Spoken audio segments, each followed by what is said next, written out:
AITA for pretending not to recognize my parents when they tried to reconnect. I was raised mostly by my uncle and aunt.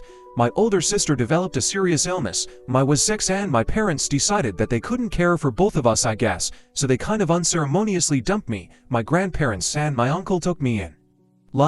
Didn't even explain to me what was going on. Just, you're going to go visit Gran for a while, and never picked me back up.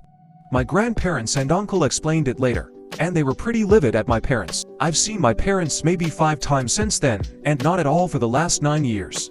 I decided to stop having contact with them when I was 12, and since I was the only one reaching out, all communication broke down.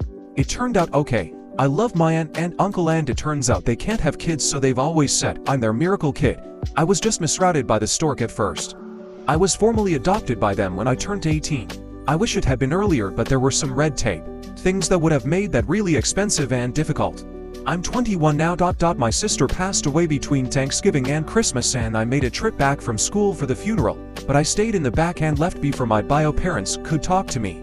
They called my uncle to try to talk to me, but I said I didn't want to, so he told them that I wasn't available at the moment.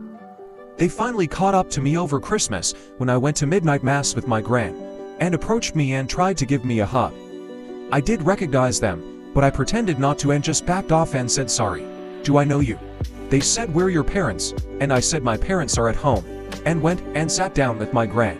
They sat behind us and I could just feel the stare, and on the way out they were like, "You really don't recognize us," and I said, "Oh, are you my dad's brother?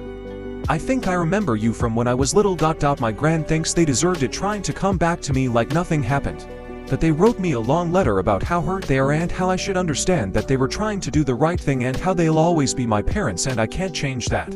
Other family members think I was too harsh as they're grieving, but I don't think they should get a pass just because they remembered me now that my sister is gone.